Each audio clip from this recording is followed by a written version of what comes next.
So, good evening and good morning also to our wonderful panel tonight, and also to all our participants who are joining us with a huge crowd. So thank you very much.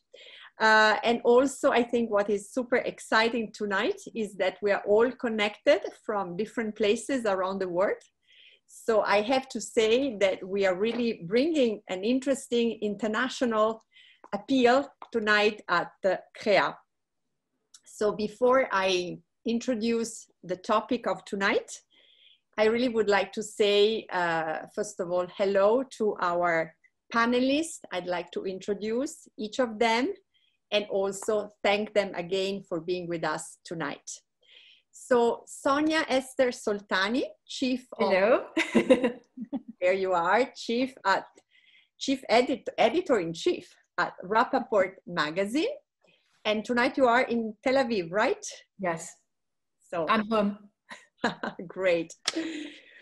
Ida Farber in Hello. Geneva, Director at Farber Collection, and as she likes to describe herself, treasure hunter. Ida, you're there? Yes. Hello. Can you hear me? Yes, yes. Now we see you. Thank you. Preeta Agarwal from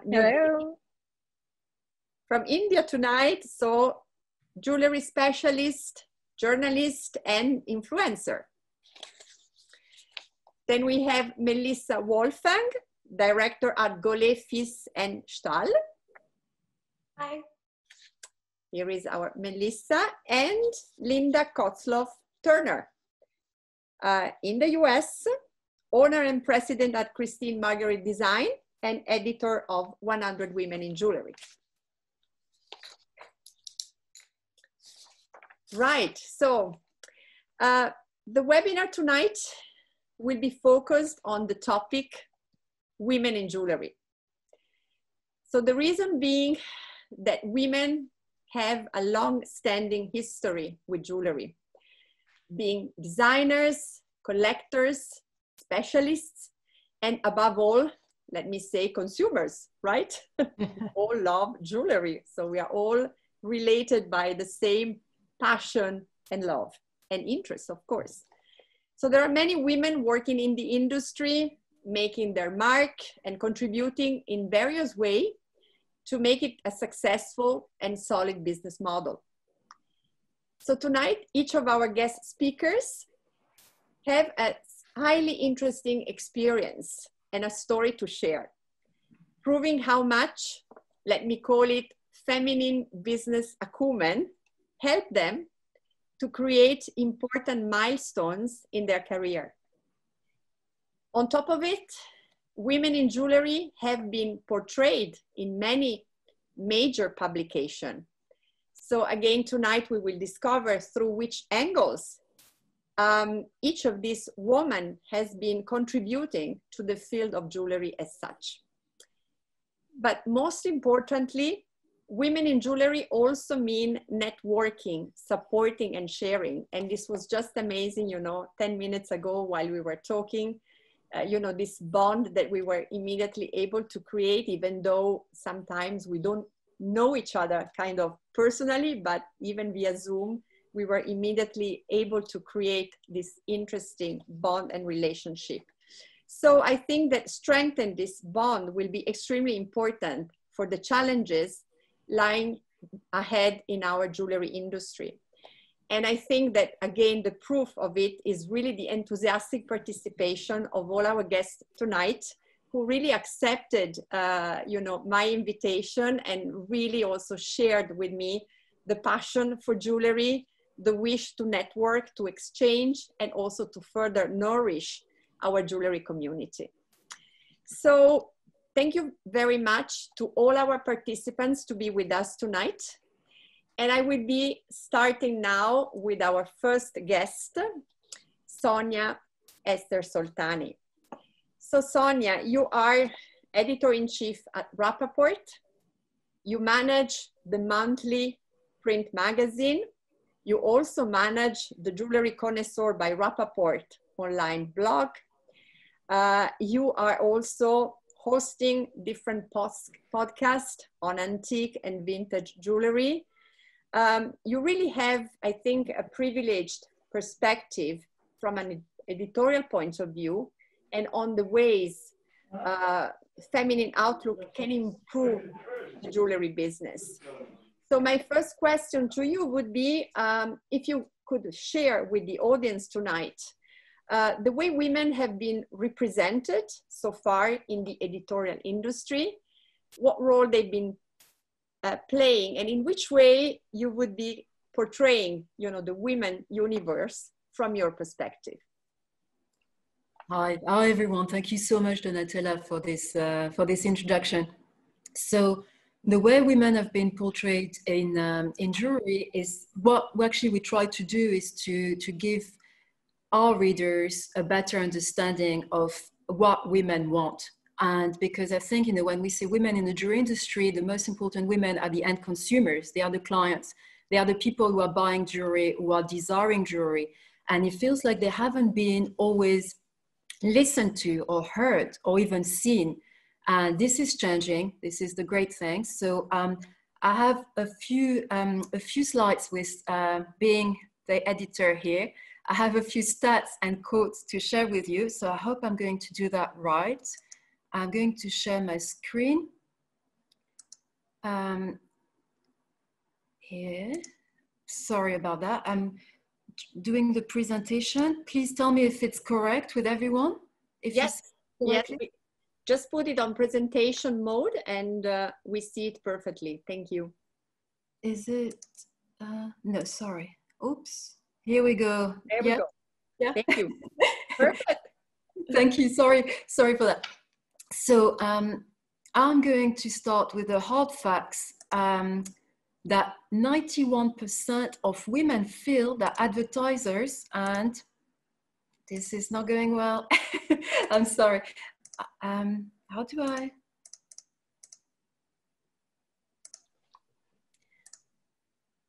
Here we go. Yeah. You see the screen properly? You just need to click back to presentation. There you go. Perfect. Okay. Apologies about that. Don't worry. So here we go.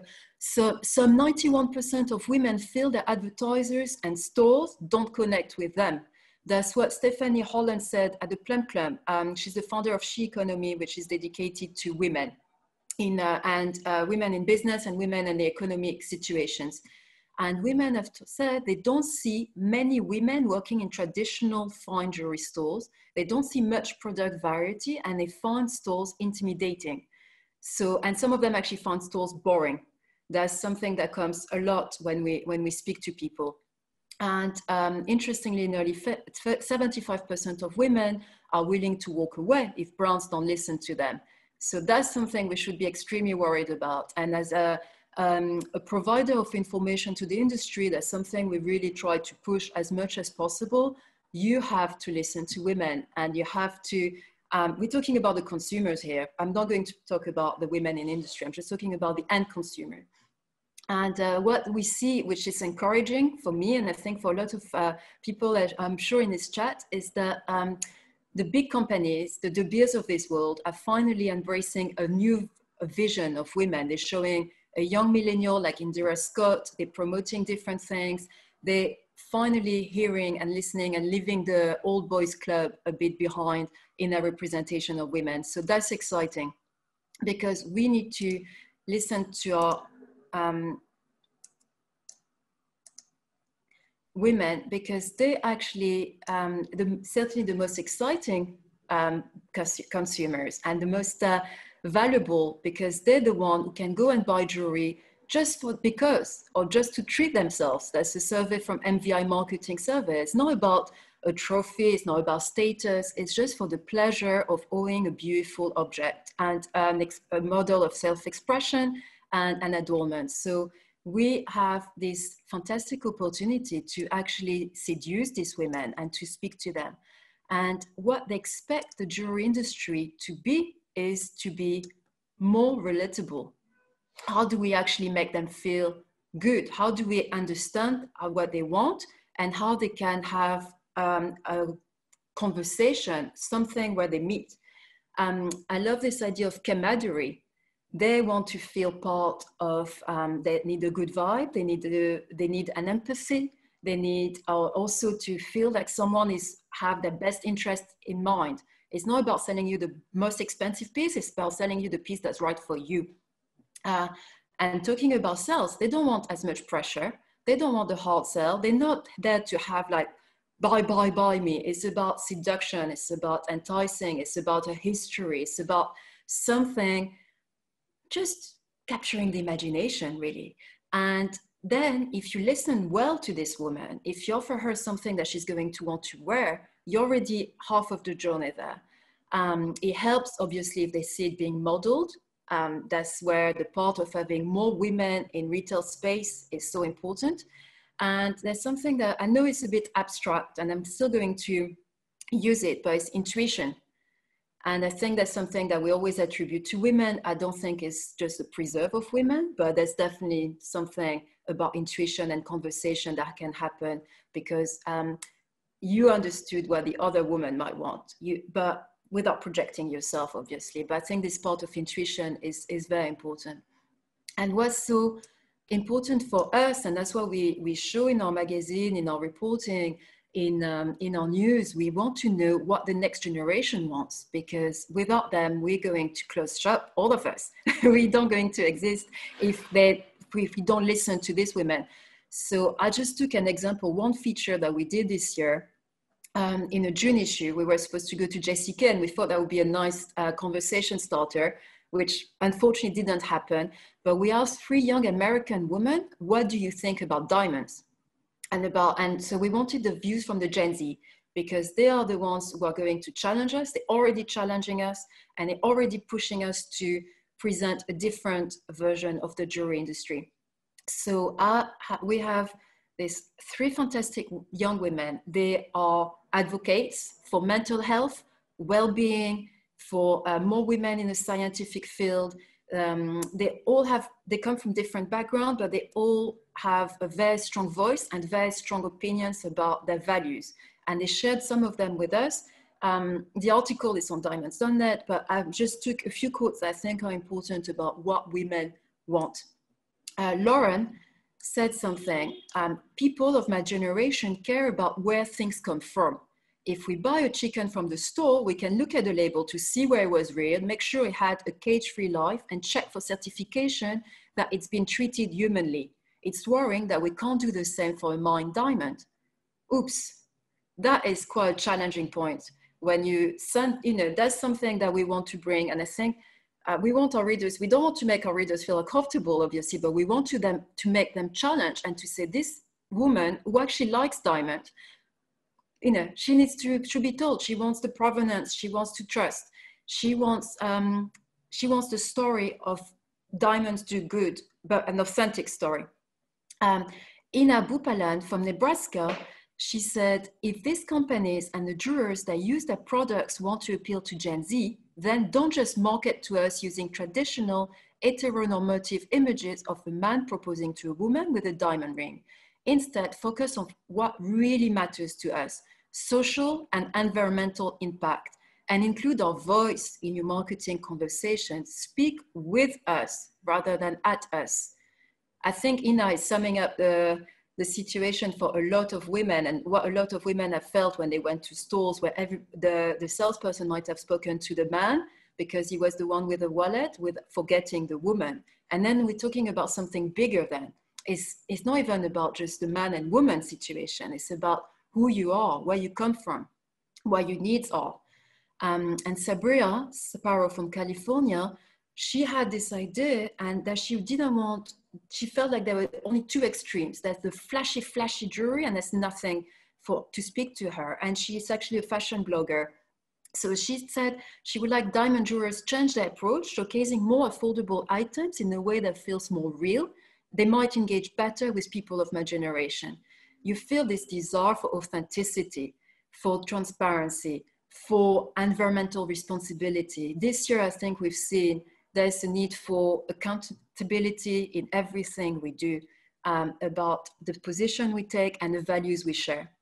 So this is the views from young women that are not yet high spenders. Actually, most of them, and I think that was something we wanted to present from an editorial perspective to our readers, that are diamond dealers, retailers, manufacturers, wholesalers, designers. These three young women, Lauren, Ina, and Sabria, were more interested in lab-grown diamonds than in mined diamonds. But that's a conversation for another day. But that's something we need to also have in mind when we talk about diamonds and jewelry. And I think that's something that these women, they have a very true voice. They had no, we asked them very genuinely, and they replied, they shared their times and their insights. And I think that's important to always think of the end consumer and what we create as a society through our work. And at the other end of the spectrum, that's something I wanted to share with you, because I feel like the high end has been better at embracing the female self-purchaser. All the estate dealers, Donatella, you mentioned the podcast, but everyone I spoke to, I'm going to just give you a few names, and I'm sure I'm forgetting a few, but Ben Maclow, Rick Schatz, Tina Smith, dealers in America that I spoke to, they said most of their clients are women. And women, obviously with a high disposable income, but women who are inquisitive, who ask the same questions. They want a story, and they don't go for the traditional, they go for something different. And I think the high end is maybe, has already embraced this, because you have fantastic female designers, you have estate dealers who are already doing a job of education and sharing stories with their audience and their potential clients. And I would like to finish with this quote, because as well as I think how we impact everything is the women who buy are impacting obviously the way we sell, impacting the way we design, and it's like a whole chain that is being changed when women say what they want. And there's this book that's just been released in the US, was released this month by Melanie Grant, called Coveted, which is first a fantastic read, but Melanie has also a chapter about feminism and how women and the role of women has impacted on jewelry design, which is also bringing us to a bigger topic and a bigger conversation. But I interviewed Melanie for the magazine, and she shared this, which I'm going to share with you now. If a woman is going to spend, as I said, we're talking about the high-end, high jewelry. If a woman is going to spend 150,000, 200,000, she's often going to buy something which is just to please her. Sometimes it's bolder, it's bigger, it's a bit stranger, it's more unusual. And I think it symbolizes a journey that woman has had to take and had to fight to get where she is and stay there.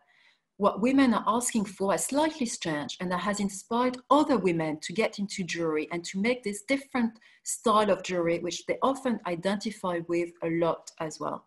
So what's absolutely wonderful is that there's such a massive potential for our industry to cater to this consumer who is changing, evolving, and as I said, who has for a long time not been listened to and not been heard, and just be seen as the wearer of something that maybe she wasn't completely in love with. And I feel this is this desire that we try to communicate, that, you know, everyone in the industry that's passionate about industry has this passion, this enthusiasm. And I feel like there's a meeting of mind that needs to happen between this, what we offer as an industry, and the people who are enjoying the products of our industry.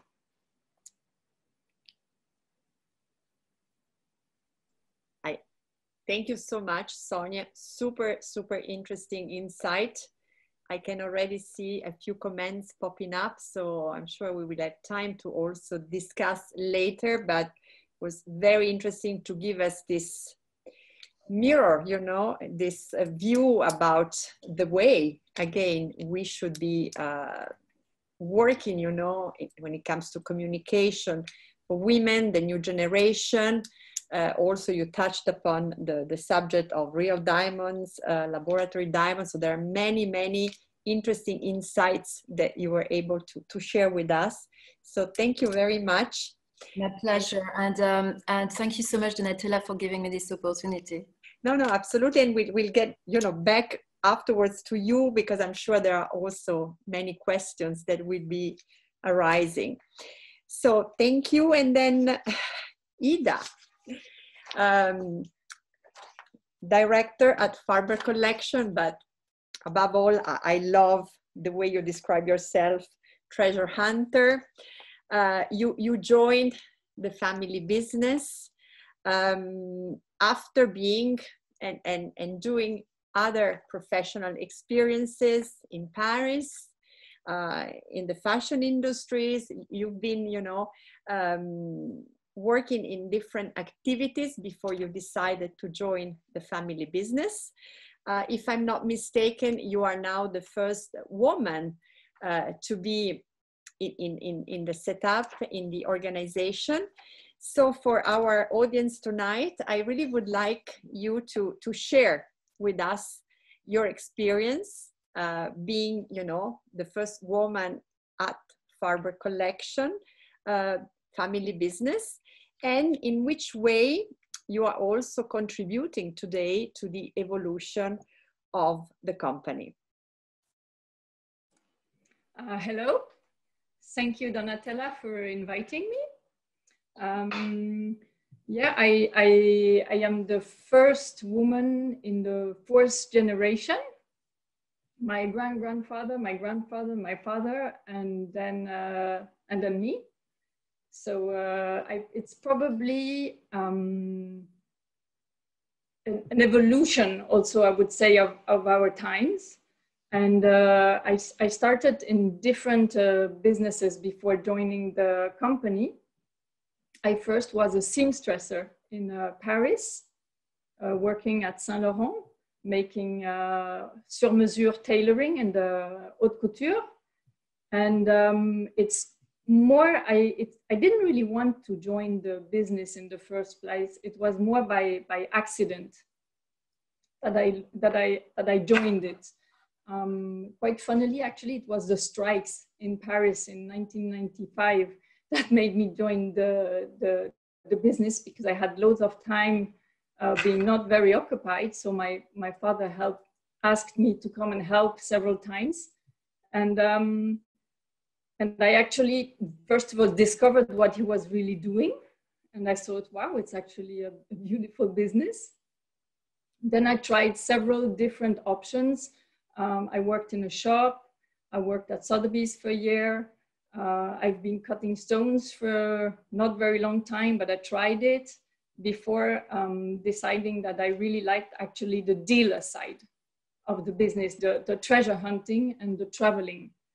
I think it's incredible when you go on a travel and you go and see your customer, you never really know what you're going to find. Sometimes you find nothing. And sometimes you find incredible things. Sometimes you find big things, sometimes smaller things.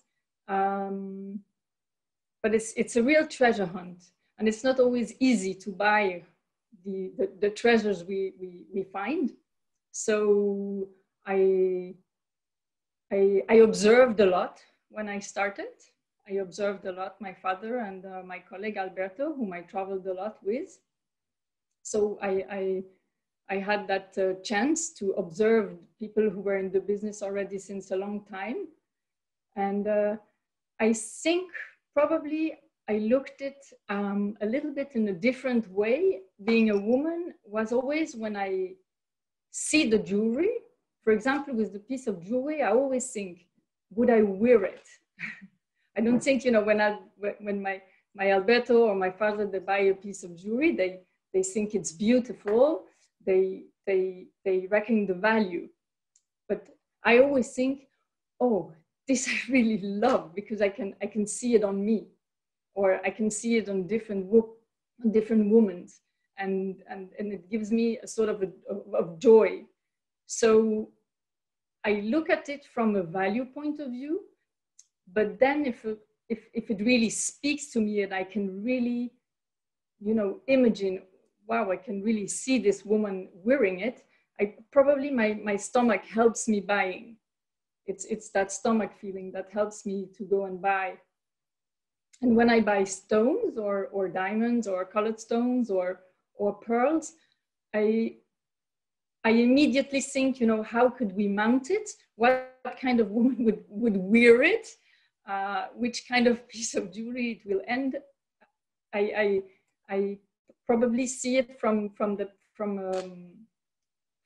an end consumer point of view, instead of a purely value and dealing. And I think that maybe makes a difference. And also probably the fact that I've worked in fashion. So I've also studied quite a lot of fashion books, and jewelry being a lot related to jewelry throughout times. I can connect pieces to clothes. So that I think was something different from me and the other members of the team. And I think also what probably is different, I always look things in an aesthetic way.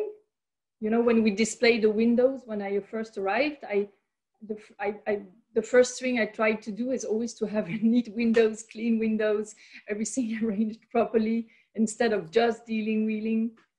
And so that probably was also something a little bit different. And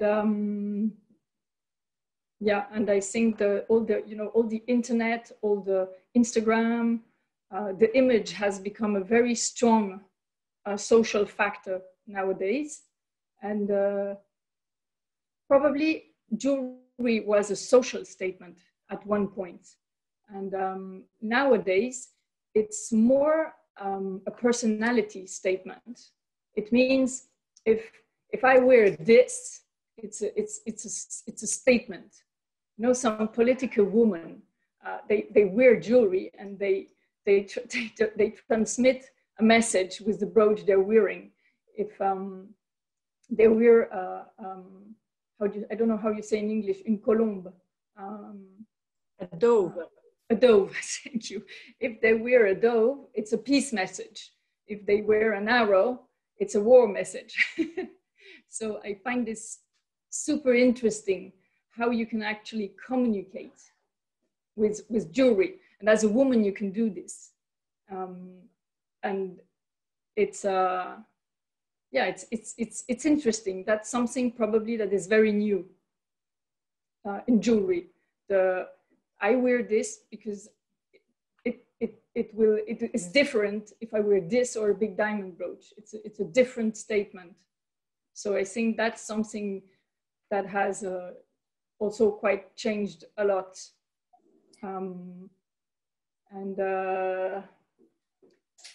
Yeah, and also to be probably, but I must say, in our dealer business, I think we are quite fortunate. I don't know if Melissa will agree with me, but I think it's an incredible band of women. I know, you know, in other businesses, some women can be quite tough, and it can be quite difficult. I must admit that I find that in our business, some women are tough, some women are strong, and we don't, you know, you have preferences with some, but I generally find that they're quite extraordinary women in our business that I have been able to meet throughout the years. They have achieved incredible things, but not only in the 10 or 20 past years, also in the, you know, in the 30, 40 or 100 past years, there's a lot of women appearing in the jewelry world, quite powerful ones that have, you know, remained designers, jewelers, and it can be a bit challenging sometimes to be a woman in certain situation, probably with maybe, but I think in most of the situation, it's maybe also an advantage if you know. So I think, yeah, that's probably the difference. And I work in a team with only men. I have my father, I have my brother, I have Alberto and Philippe around me since 30 years. And yeah, I think being a woman in the middle of all this, I always probably try to see things from a different angle than them, and it makes a nice coalition. I think it would be different if there would be a fifth man or sixth man. It gives it a different point of view. And also when we exchange ideas, I probably do it in a different way, which doesn't mean it's a softer way. It's just different, because I think just women and men are different, and so we have different sensibilities, and it's a business where you can really express them. So that was yeah. Thank you, Ida. And you know, you've given us a lot of interesting ways to look at our women contribution when it comes to the jewelry business and the industry. It's, you know, very interesting, your statement when you go treasure hunting. Would I wear it? It's also the stomach feel that, yes, that we're mentioning, which is super interesting, and again relates to the idea of intuition that we were talking about. Also super interesting, you know, the role of jewelry today, you know, in our lives, making like a statement. And also, you know, the fact that our jewelry business industry is, you call it a bundle, right? Yeah. You're right. It's, I think we you know, we all are extraordinarily solid entrepreneur, but at the same time, I think we have a soft way to talk to each other, which I think it's somehow also a winning element in our industry. Yeah. So I'm sure that you know, we can also discuss further about all that, but really thank you for giving us so many insights, and also for sharing with us the way, you know, you make it differently in your everyday business life at Farber Collection, and also, I guess, the special touch that you have in putting together, you know, your colleagues and working ahead. So thank you. Thank you, Donatella. Thank you. And now I'd like to have Preeta Agarwal. So Preeta, in New Delhi tonight, you also have an extraordinary career in the jewelry field. You are a jewelry specialist, you are a journalist, influencer. Your blog is a winning award blog, and the name is Bejeweled Finds. You are a contributor to many different magazines. You have an amazing experience in your country, but also internationally. So I think it's going to be very interesting for our audience tonight if you could share, you know, with us a little bit more about the Indian jewelry industry, how you made your path through, and the way you were really able to establish yourself as a professional, but also to establish your business and your work. Thank you, Donatella, for inviting me, and to CREA for inviting me for this talk. And for me, I don't come from a jewelry background, so there's nobody remotely in the jewelry business in my family. And for me to sit up one day and say, okay, I want to be a jewelry designer, was quite a shock to my family, because unlike everybody else, they thought that I would get into a doctorate or something more scientific. And one fine day, I just told my mother that, you know, listen, I want to be a jewelry designer. And she's like, okay, what is that? What does a jewelry designer do? Because 15 years ago, or maybe like 18 years ago, in India, there was no concept of being a jewelry designer, because you knew there were jewelers, but there was no jewelry designer per se. So I did have a lot of relatives telling me that, you know, what will you do? What is the job that you will get after graduating as a jewelry designer. But my immediate family kind of somewhat supported me, and they said, okay, you do whatever you wish to do, and we are there to back you up. So I went to a college called National Institute of Fashion Technology. I did my jewelry designing from there. I graduated with brilliant scores. I got a college placement. Everything was happy. And for a person who does not come from a jewelry background, this was like a dream come true. You know, you get good scores, you've done what you wanted to learn out of college, and you get one of the finest brands across India to place you as your first job. And after a year, I realized that everything was not rosy. I did not enjoy designing jewelry. So after everything that happened, I realized that I don't enjoy designing jewelry. I love the product jewelry. That really enchants me. But I don't like drawing or, you know, sketching it.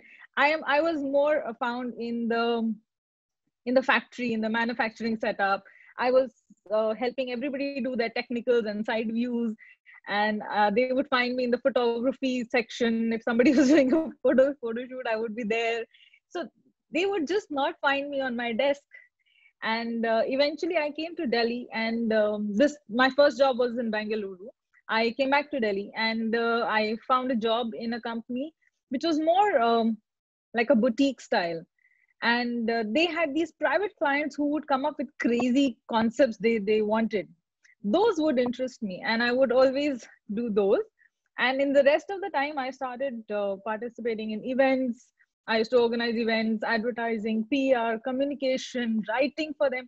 I would do anything that would keep me away from my desk to design jewelry. But I think that's when I realized that I love the product, but maybe not designing. And all that education that I had as a designer helped me to sell this jewelry in a unique way. I would come up with innovative concepts of photography because I relate to the product as a woman.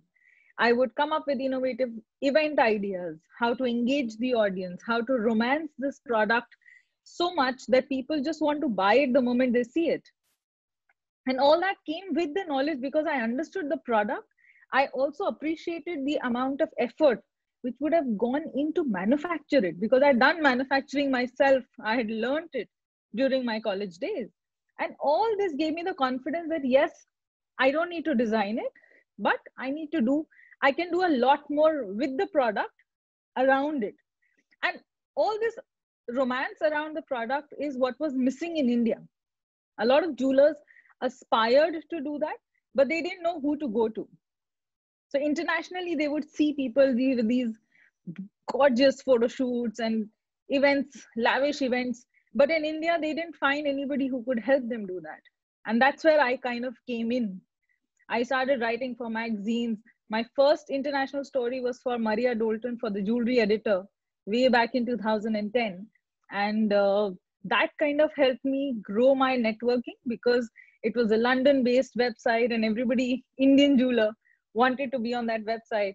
And they kind of would come to me saying that, would you like to interview us? And that kind of, you know, grew my network in the industry, grew my reputation in the industry. And in the last 11 years, since my first story came out for the Jewelry Editor, since then it's been like an unstoppable journey, because I've written for various international magazines. Sonia is one of the editors that I write for Rappaport, and various others. I have written 5 coffee table books on jewelry. I have my own blog, which is an award-winning blog called Bejeweled Finds. And recently, in the last couple of years, I've realized that I like to work as a consultant.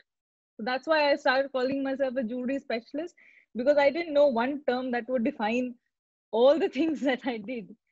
And so I do consult a lot of brands now who somebody needs like a marketing strategy, somebody needs a social media strategy. There are various kind of things that I do.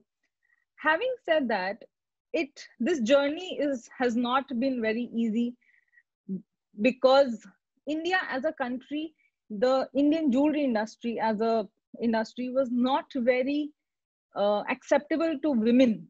in the beginning, like 10, 15, 12 years ago. I have heard things like, why would you expect such a huge salary? You're a woman, how much can you spend? I have been to manufacturing setups where there were no washrooms for ladies because it was an all men manufacturing setup. I have, so various things, like relatives would ask you, what would you do after graduating from a jewelry design college? So, women in India were thought that, you graduate, you learn, and then you get married. This is like a hobby. A designing is more like a hobby for women. But I am very proud to say that in the past 10 years, Indian jewelry has evolved so beautifully. And I am a product of that beautiful journey. Today, shows like IIJS Mumbai, which is like the largest jewelry show in India, where 10 years ago you would hardly spot women, today you see women who run their own companies, they have their own setups. You see people like me whose work is being respected, our opinions are being our opinions matter. And so it's been a beautiful journey. So yes, there are still some where there are hiccups, there are some areas where you kind of get into that struggle of being a woman. But I think perseverance and just hard work and making sure that whatever work that I did would get me respect, and I would not take a shortcut. I am more like a donkey who likes to work hard, and who I would just do all the things the hard way. But I think that's what's kind of paid off in the end. So yep, that's where I am today. I have my own company called Preeta Agarwal Workroom. I do crazy projects under it. I take women across the globe on jewelry tours, educational tours. So it's just a lot of things under one name. Great. Well, thank you, Preeta. Thank you for sharing with us your journey in the jewelry industry. Super interesting also to hear, when it comes to India, the overall situation and the way you made it happen for your career. I loved what you mentioned, perseverance, hard work, working hard. These are, of course, the very important ingredients that all of us, I guess, we had to kind of put together to make our way through.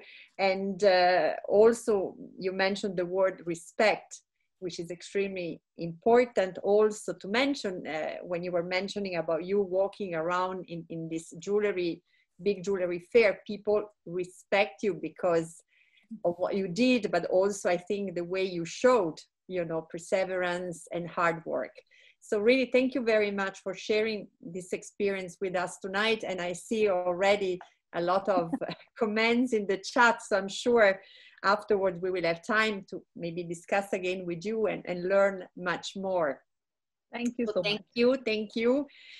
Melissa Wolfgang is director at Gollet Fils and Stahl. Melissa, if I'm not mistaken, you are 6th generation, right? Gem and jewelry dealer at the family business. You are also an active member of various gemological associations, including the Association Suisse des Négociants en Pierres Précieuses, so precious stones, and the Swiss Gemological Institute. So I know that you also had quite a lot of experiences before joining the family business, right? So I think, the audience is super curious to know more about, your background, the way you did it, the way you integrated in the family business. And also, we'd like to know more about, a special networking project you're working on for women. I mean, we are curious to learn as much as we can about you. Thank you, Donatella, for having me here.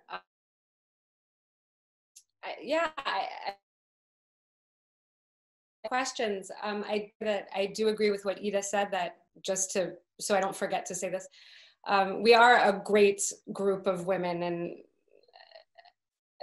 there are probably more of us than people realize. I think that people generally have a tendency to think that women are a minority in our industry. And I don't think that that's necessarily true. I don't know that I did a lot of things very differently in the industry than any of the other women in my generation or that came before or after me, but I definitely did it with my own personality. And I suppose anyone that knows me knows that there's plenty of that.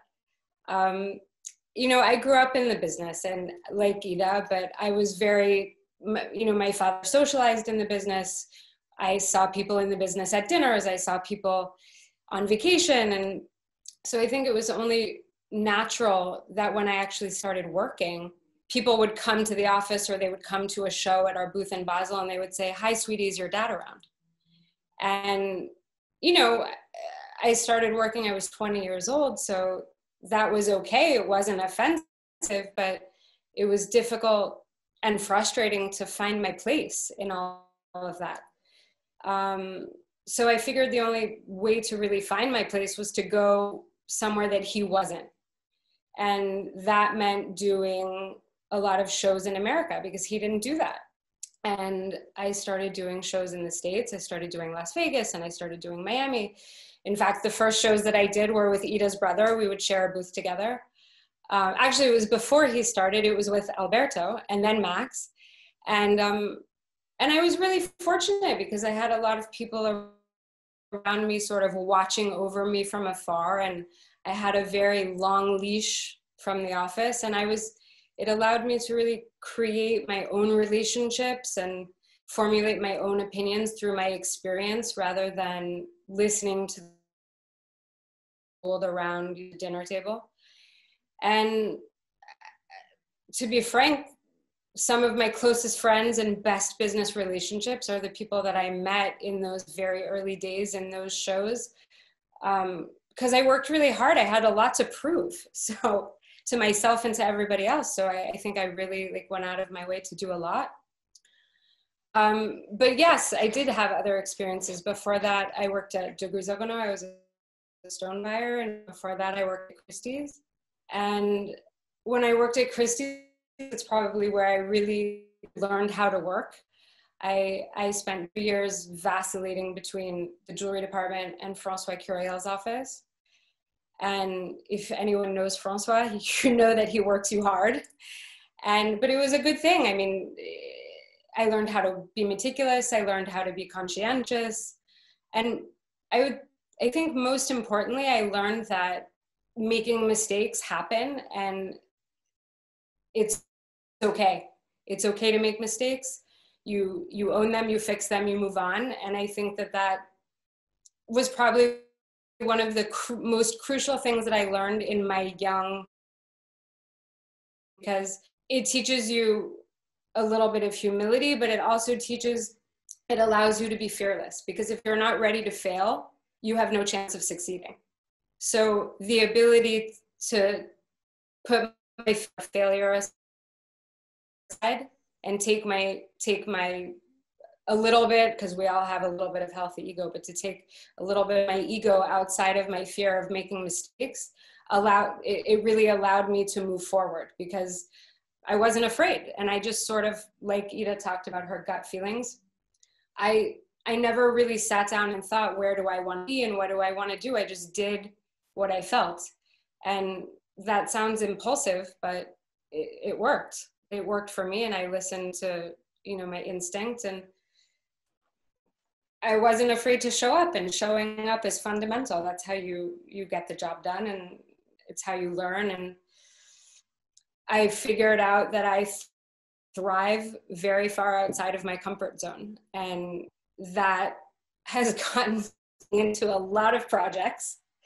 Like Preeta mentioned, I agree, what did she say? That it's like being a mule. You just do the work, or a donkey, sorry. Just do the work and do the work and do the work and do the work. And I'm the same. And so I do the work, and unfortunately now there's less work because we're all sort of stuck at home and doing things differently. But in a moment of calm, I got myself involved in, you know, as you mentioned, Donatella, the Swiss Stone Dealers Association. And I'm on the ethics committee for that. And we did a lot of work there, and we developed a lot of codes of conduct, ethical charts, and that probably didn't exist 20, 30 years ago in our business, but now have become more important. And that was it was a steep learning curve and very interesting. And I co-founded an association for women in the jewelry business called the Glitterati. And that's also been a steep learning curve and a lot of fun. And it's, as Ida said, a great group of women, and always welcoming more, all walks of life of women in the industry. And I think the reason behind that, really what drove me, was thinking back to when I started. I was very lucky to have people around me that supported me, men and women, but I was lucky to have people that trusted me and who I could trust and who looked out for me and who believed in me before I knew how to believe in myself. And I think that everybody, every single person, male, female, no matter how old you are, needs that. Everybody needs someone to believe in them. So I co-founded this association that we work through mentorship and education. We're doing our first webinar next week with Vanessa Crone and Chanel. It's going to be Chanel. It's going to be a lot of fun and really interesting. And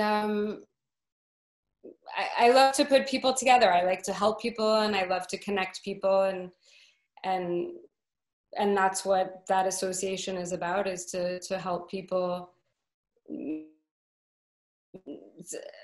I don't like to say, because it sounds like it's very social, but we're working on a mentorship committee, and we had events planned, but then COVID happened. So now we're unfortunately obligated to do webinars, which are great, but it's not, I think, where I would have excelled best, but you know, you have to pivot. So we're pivoting, and we promote support and education and yeah, connection. I think everybody needs connection these days. We're all really missing connection. And that's the one thing I miss the most about traveling. And I used to think I wasn't a really social or outgoing person. I always considered myself an introvert. And I realized when you took away the connection that I'm actually the complete opposite of that. And our business is so good at putting a lot of people in a room, and, you know, the personalities are what they are, but, you know, our business is emotional and passionate, and, you know, it's so much fun. And that, you know, has nothing to do with anything that I'm talking about, but it just came to mind. So I think that's, you know, I think that's it. I don't think that my being a woman really changes anything. I mean, contrary to what Ida was saying, I was laughing because she works in an office full of men and I work in an office full of women, and he's the strict minority. So we have a lot of the feminine going on here, and it's, I agree. We do things differently. I think we put ourselves, I think maybe we're more empathic when it comes to buying and selling jewelry. I would concur that when I look at a piece of jewelry, I think, would I wear this? And unfortunately, a lot of the time is yes. That, you know, colors a lot of how you buy and sell things. But, you know, I think to just reduce us to people who buy and sell stones and jewelry is limiting, because I think that we connect with our customers probably in a different way, and I couldn't say if that's good or bad, but it's definitely something that I've noticed more on the female side. Great. Thank you, Melissa. It's again also from your side a wonderful story to listen to. Again, you know, for the audience tonight, a lot of very interesting inputs, a lot of very interesting insights. You know, the fact that you decided to first of all, you know, move out of the family business and do your own experiences. The fact that you were working with a person who was really you know, tough and allowed you to learn a lot, getting out of your comfort zone, but at the same time, you know, as also Preeta was mentioning, working hard to make it happen. And this overall feeling and idea about connecting and how much, you know, we in our industry, once again, we need to connect to each other. Your project with Glitterati about mentorship, coaching, connecting people. I think these are all very interesting elements, you know, for our panel and our conversation tonight. So thank you for sharing. I've seen already again in the chat a lot of interest. So, you know, we will have time later on, you know, maybe to go through some of the questions. So now I would like to leave the virtual floor to Linda Kosloff-Turner. Linda, straight from the US tonight. I know you had to wake up early to be with us tonight, and owner and president of Christine Marguerite Design, but also author of 100 Women of Jewelry. So an amazing effort, I guess, to put together, interview all these very interesting and you know, special women in the industry. So I think we are very curious to know more about how the whole project came to light, how, you know, who are the women you interviewed, of course not all the 100, but a few highlights, and in which way you will be presenting the book, which is going to be edited soon, right?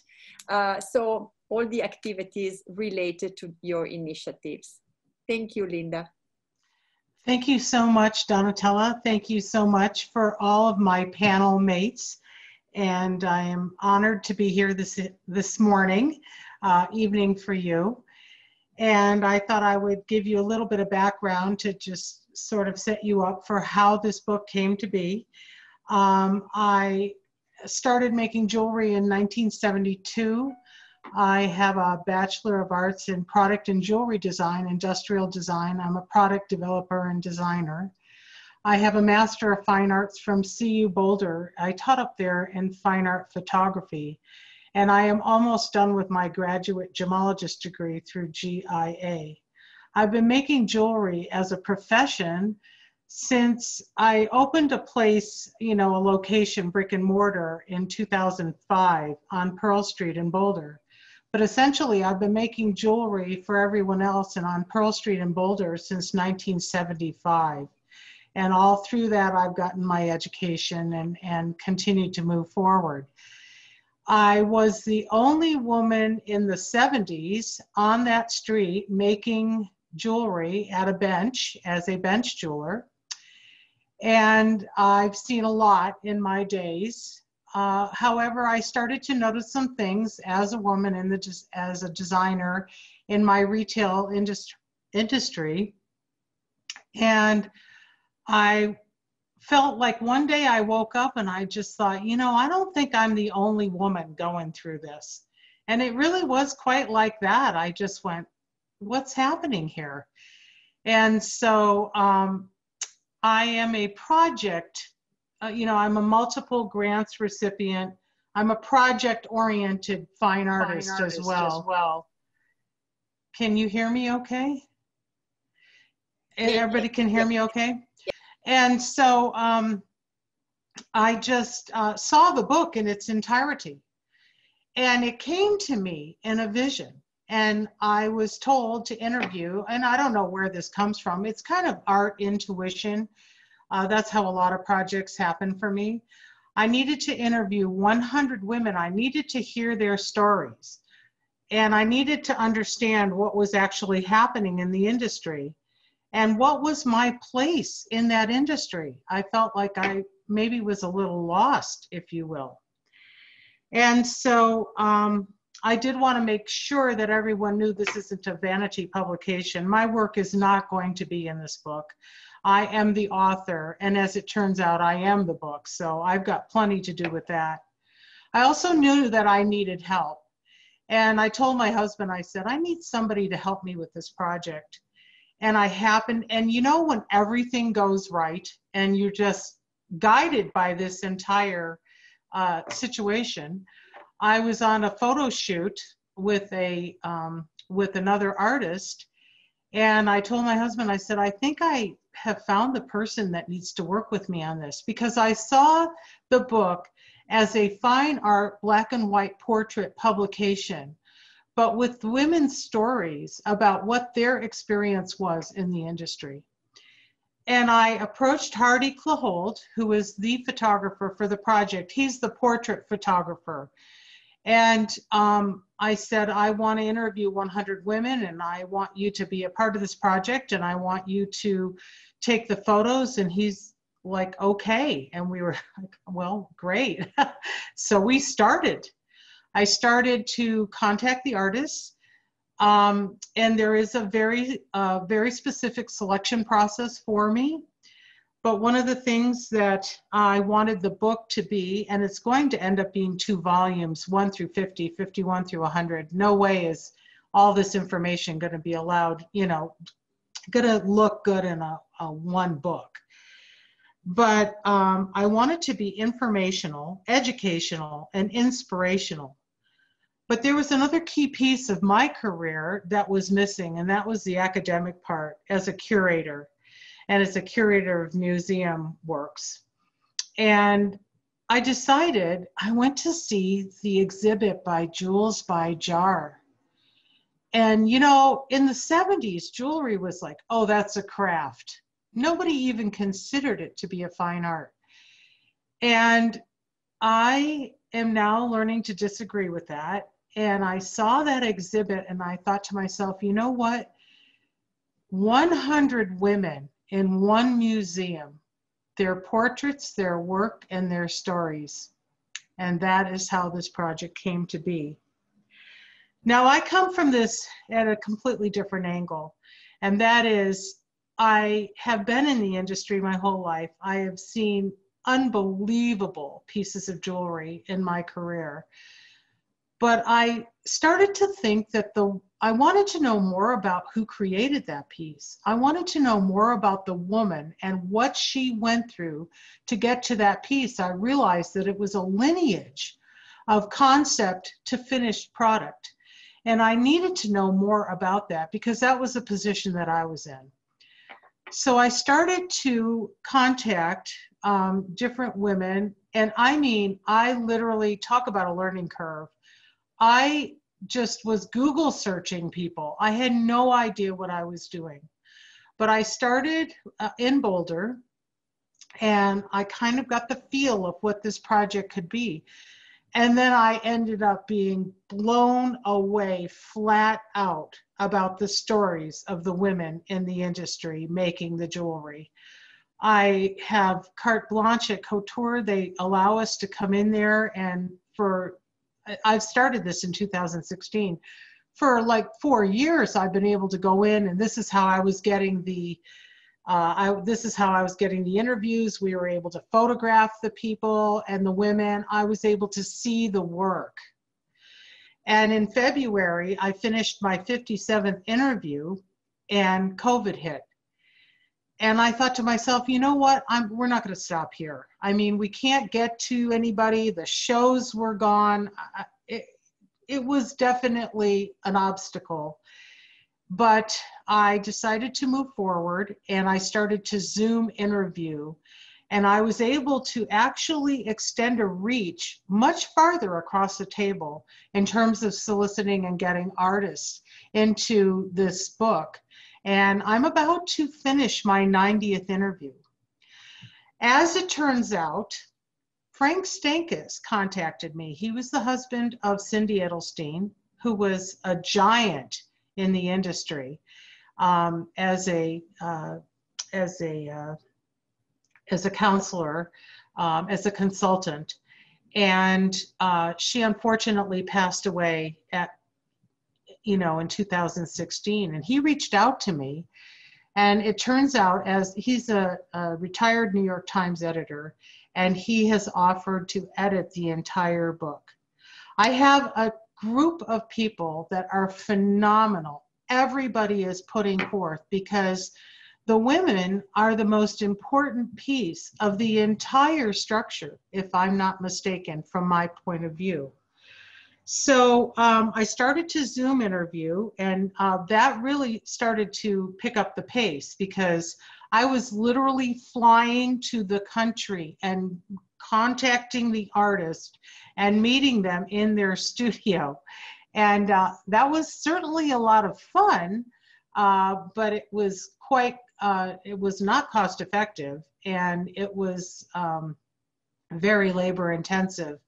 And there were a lot of what ifs in between me contacting the artist and then flying there and meeting them. And I just got really good at it. I really can just contact an artist, find out who they are, connect with them.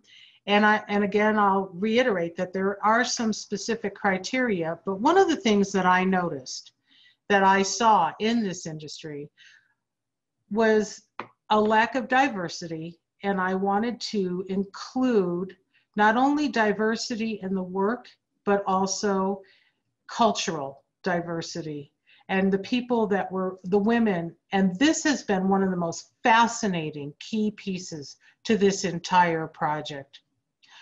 Then, of course, I have a couple of opportunities. Nothing is set in stone yet. But at this time, Fashion Institute of Technology has offered us their museum, November 2022, 4,000 square feet in New York City, to host the entire exhibit. And so when you're doing the right thing, it all flows. Now, when I asked the women the questions, was a bit existential for me, because what I wanted to do, a lot of people say, do you ask each artist a different question?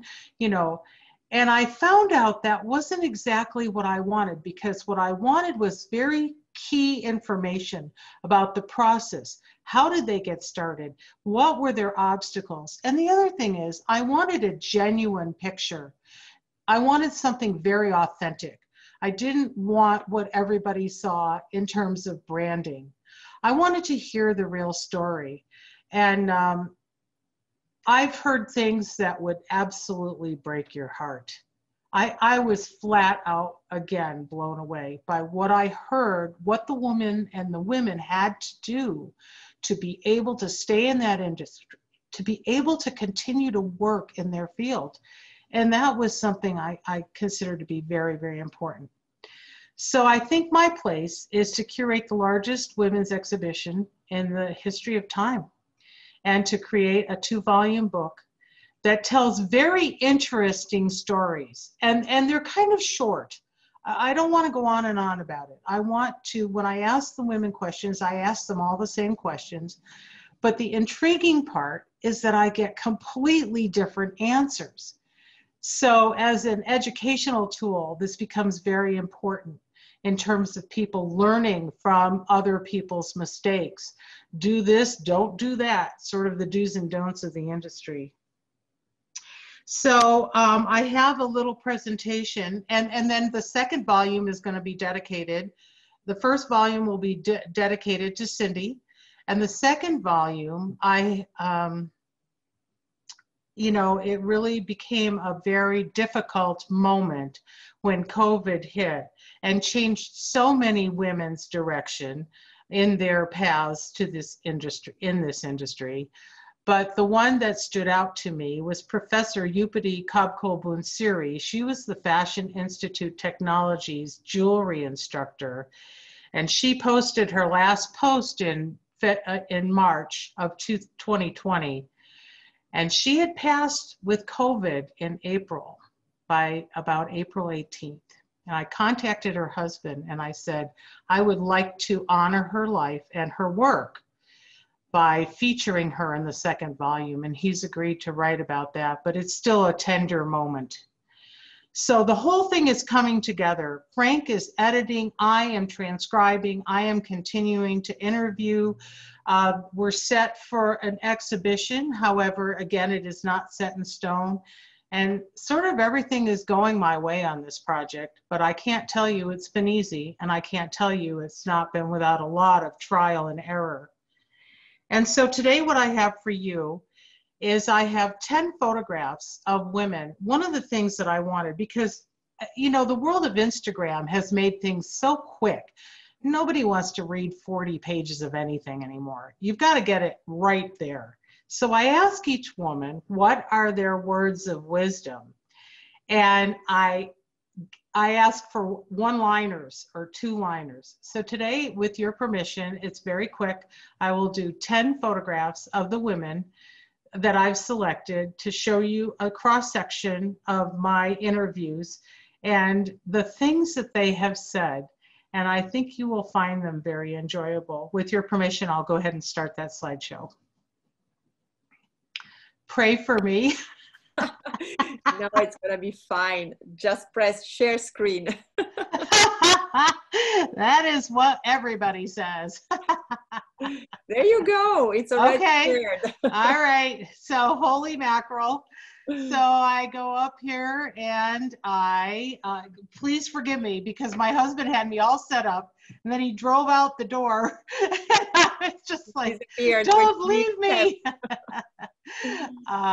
So what we want to do is give me 2 seconds, okay? I will have it for you. One moment, please. So I've got the screen sharing and then I've got,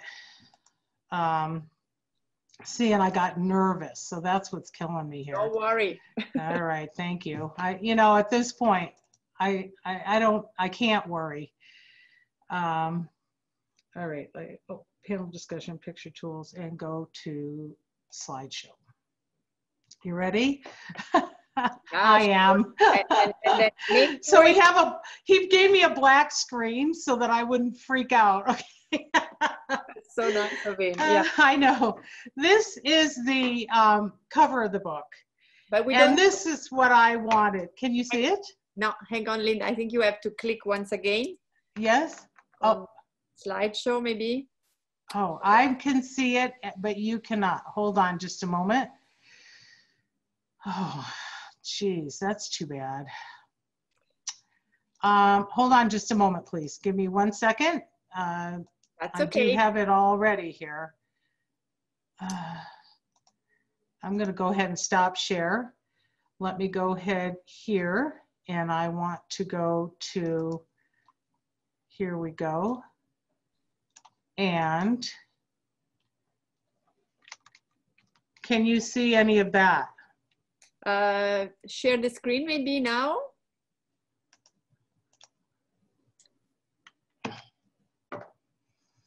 And somebody, Peggy. If you just share the screen with us, we can see what you're doing on your screen.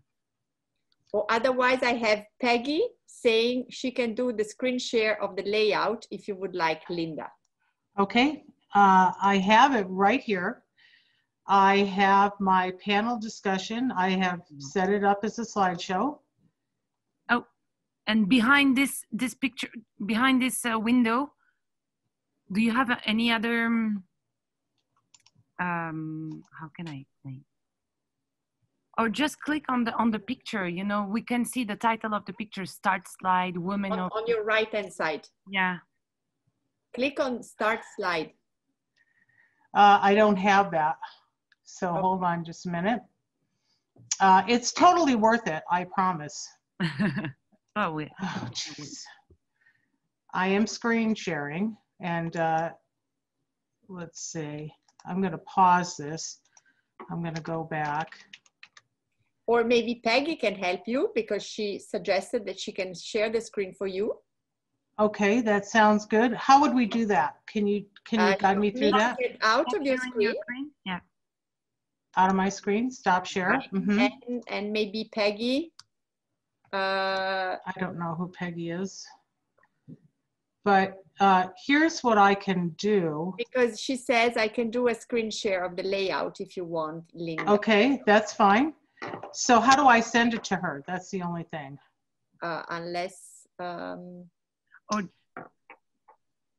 I thought that she had the presentation, sorry. Yeah, so did I. You know, so why don't we do like that, Linda? Maybe since we have a few questions from the audience, I will maybe start answering back to some of the questions, and maybe that sounds good. That sounds perfect. An email, and I will be sharing the screen, or to me or to Denise, and we share the screen. That sounds fine. Okay, so send me your pictures, and I will do the sharing for you. Is this Denise? Yes, it's me. You have my email. Yes, I do. Send you an email right now if you want. Okay, I've actually got your email right up here. Perfect. And so I'll go ahead and I'll send that to you. Thank you.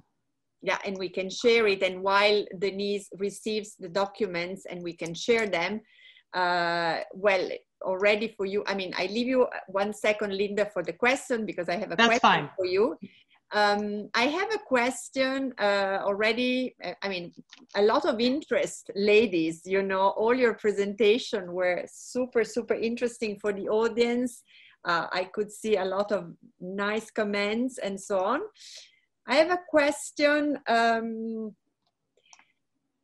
Sophia would like to know, I mean, first of all, she thanks for the amazing presentation, and she would like to know, what do you wish you wouldn't known at the start of your career you now know?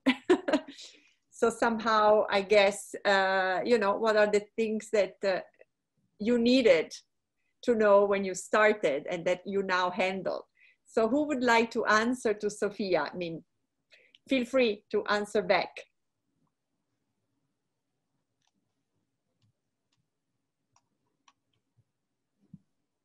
Who would like from the panel to answer? I think I can take a go at it. Yeah, thank you. She's asking, what do you wish you'd known at the start of your career that you know now? Well, I think how hard is it to make money and how easy is it to make money? Both the things. Because in our industry, people think because it's a jewelry industry, and you know, and this is the same perception for everybody in the jewelry industry, regardless of if you're a jeweler or if you're not. People just think because they're jewelers, they make loads of money, right? And but that's not the case. So, and I am not even a jeweler. I'm in the service industry. So it's at times, initially it was very hard, and then I realized that if I work hard, I can do all kinds of projects. So it's just, you know, if I'd known it earlier, I would have played my cards well. Thank you, Preeta. That's an interesting way to put it. Any other inputs from the other panelists to this question? Melissa, Ida, Sonia, would you like also to give a few advices to Sophia? I would say that the one thing I wish I knew before, that I'm starting only to know now, you know, it's not every day that I remember, is that it's not personal. It's never personal. That we focus so much attention because we work in such an emotional industry. You know, you're dealing with things that, as Ida said,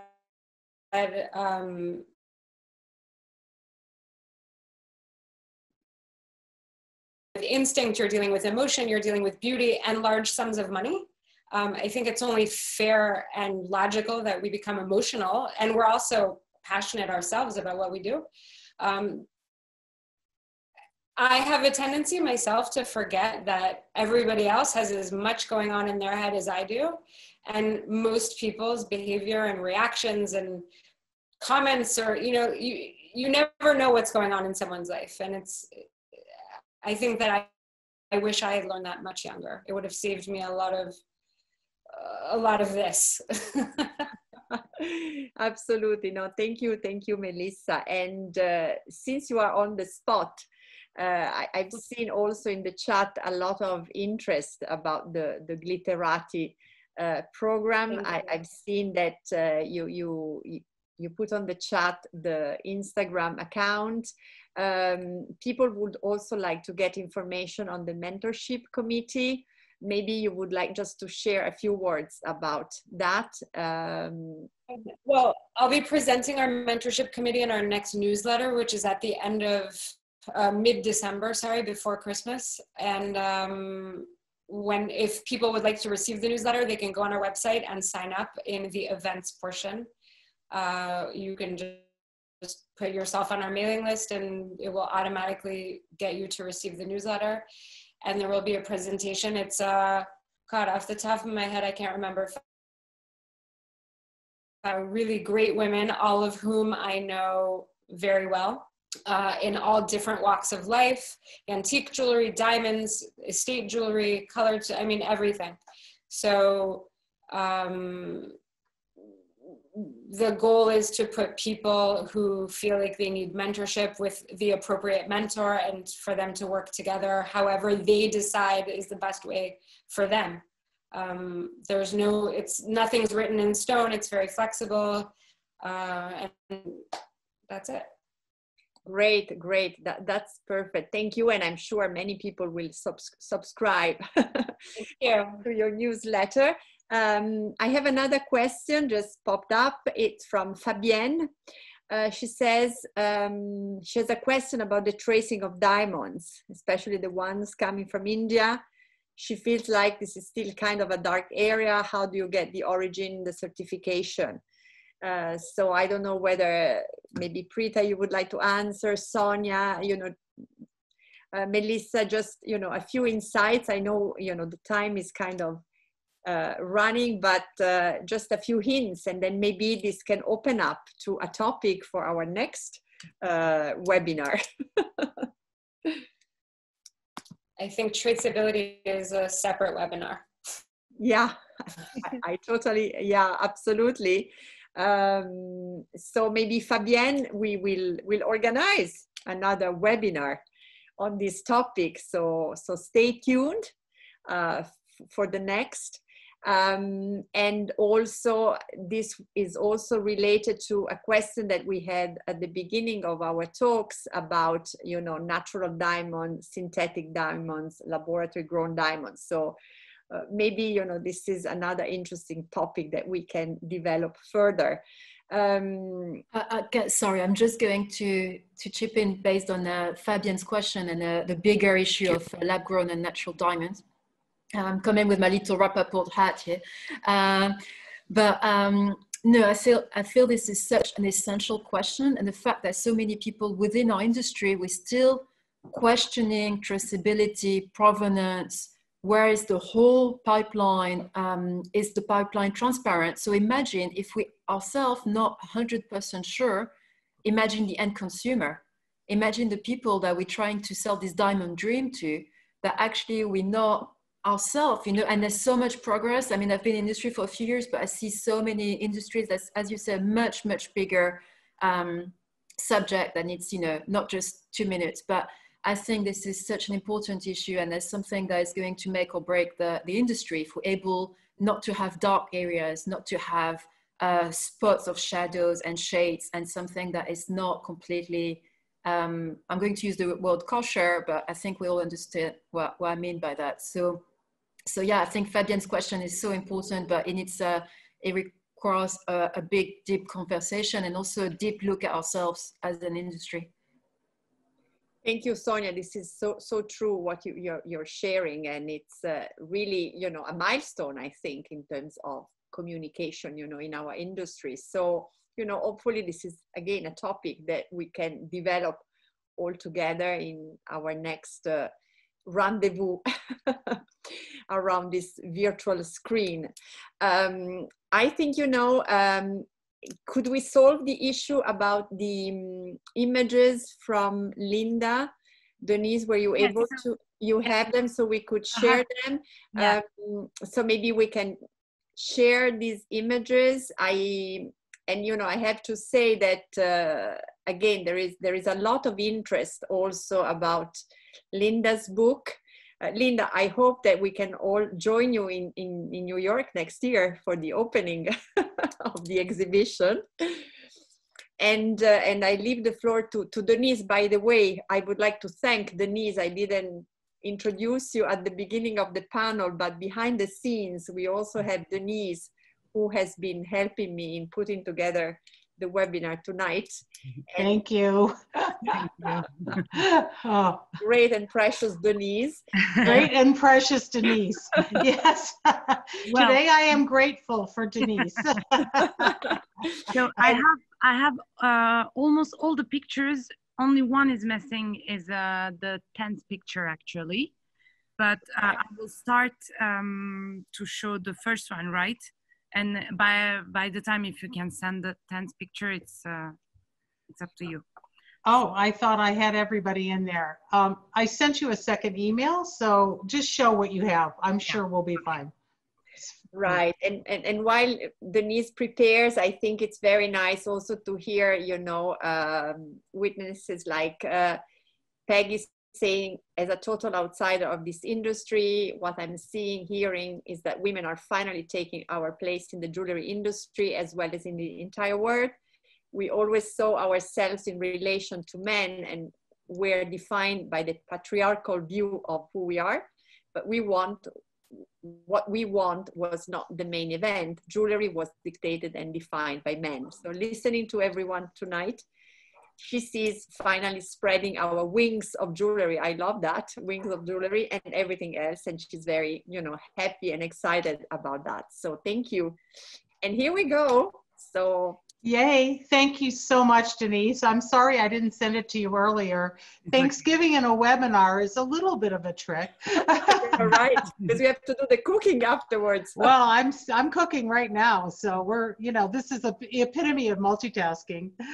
So this is the cover of the book. This is the reason I provided this for you is because I wanted you to see all these. This was designed by Peggy Sands here in Boulder, and I wanted you to see that the character of this book is to show very, very strong women. This is Jessica Kagan Cushman. As you can see, the portraits are done by Hardy. It's edited by Frank Stankus.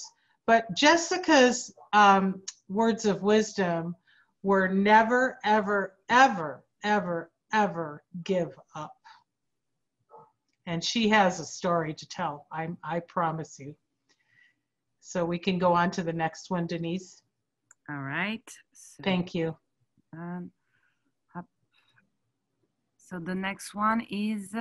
Oh, it doesn't matter at this point. Just know that I've done everything in alphabetical order. So these magnificent portraits are done by Hardy. And this is what I wanted. Strong, absolutely piercing portraits of these women. Ariana Boussard-Riefel, she says this. She says, there is room at the top for everyone. And really, there is no top. Right. I'm telling you, these one-liners are the best. And we could just go on to the next one, Denise, if you don't mind. Thank you. Oh, this is so great. Wait. I practiced this about 10 times, by the way. This is Marcia Boudet. She is from Puerto Rico. And I love what she said, and you can see it in her face. No apologies for being you. And I think that's the whole idea of always and constantly apologizing for whatever it is you're doing, standing in the way or whatever. But I also wanted you to see the range of people that I've selected, and this was just...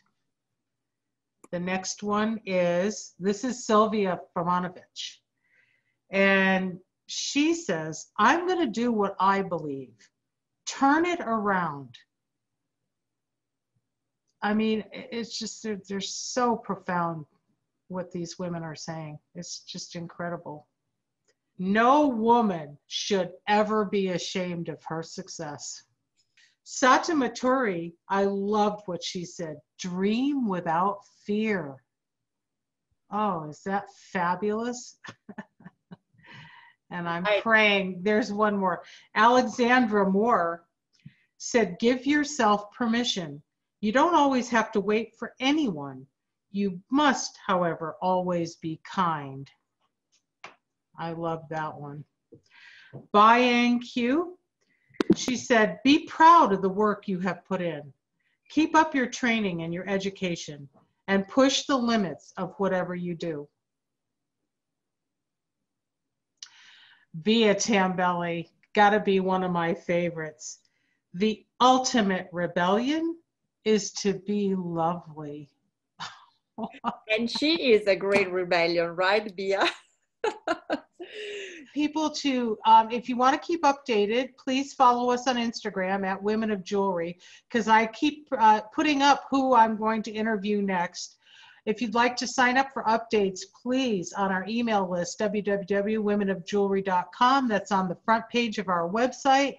But also, I'm looking for candidates for the 10 remaining interviews. I do have most everybody, but you can also email me at linda@womenofjewelry. So thank you very much for everything today. Yes, Linda, actually, just to finish with the, all the comments, somebody sent in the chat, maybe you haven't read it, but I she's haven't. interested to hear about your project. And before you start the 91st interview, she wants to connect with you. So she sent me her email and telephone number. So I will send you everything by email.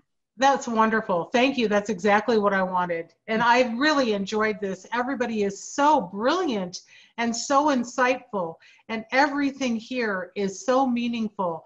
And right now is our time. I must tell you that. It just feels it. It's our time. That's great. I mean, that's great. Thank you. And I also would like to share another comment that it's appearing on the chat from Agatha Luxury. Poetic Business Riser Reveal, Structure and Preserve. She says, fabulous panel of ladies with very different profiles, with the common element of beautiful, emotional fragility and strong determination. Isn't this us, right? Bravo, thank you very much for this authentic sharing. You gave me further confirmation about my intention to coach women CEOs, entrepreneurs. So thank you, you know, for this comment. Donatella? Oui? There is another question, maybe it's interesting for Prita. Sure. Fabienne has a question about the tracing of diamonds, especially the ones coming from India. I quote, I feel like this is still kind of a dark area.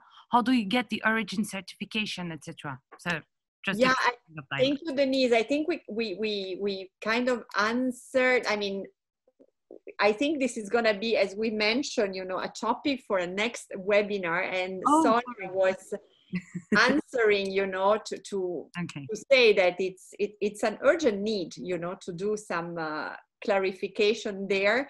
But again, the topic is so vast and needs so much, you know, thinking that most probably this could be one of our next topics in January for next year. So that's great. So, I mean, what do I have to say? Thank you so much. I mean, I learned so much from all of you tonight. Thank you for being part of this panel. Really, from my heart, I want to thank you, because even though I know all of you, tonight I've been learning so much from all of you, and I feel very proud to be, you know, close to you, to be part of your community. We have here another message, you know, from Stefania. Thank you very much for a beautiful and authentic webinar. I think, you know, tonight we were all able to express, you know, who we are, all the steps we had to go through to make it happen, you know, how authentic we are, but at the same time, I guess, how determined and how stubborn we can be in making it happen, getting out of our, you know, control area, you know, how much we've been using our intuition, our instinct, but at the same time, how hard we've been working through and the way, you know, we wanted to make it happen. So really, really thank you to all my wonderful lady panelists tonight. Thank you for sharing all your wisdom, all your knowledge, all your expertise and experience. I think we are breaking, you know, a new ground tonight with our community, all with our passion for jewelry, our, you know, love for what we do. And then again, you know, I see all comments popping up. I feel so happy about what we could achieve and accomplish all together tonight. Maria says, you know, wonderful, warm and inspiring experience. Because I think, again, you know, you all shared who you are and what you did to make it happen. So wonderful discussion. I've been thoroughly enjoyed the webinar. I hope to attend many more. Women supporting women. So wonderful message. So I don't know if any of you would like to share a few words before we end up. But for me, you know, I so happy, really, thank you. Thanks, Donatella and CREA, for making it happen, for creating a space for us to be able to share this, because I think that's so important to have these spaces to be able to have these conversations. And so thank you very much to Donatella and CREA for this beautiful evening. Thank you, Sonia, and really thanks, Denise, for facilitating as well. Thank you so much. Thank you. And thank you, Donatella. Just thank you. Okay. Just thank you. Right. And then also, you know, thank you for being with us, you know, Geneva, Milano, internationally based, and you know, also from the audience, so many people from around the world. So thank you, and really wish you a very nice evening, a very nice day ahead for Linda, and thank you. Happy Thanksgiving also. Thank you very much. I'm grateful for all of you. Thank you, and yeah, and I think we were really able tonight to share with all our audience, you know, positive energy, and as yeah, Agatha Luxury says, you know, again, collective inspiration. So really, thank you very much.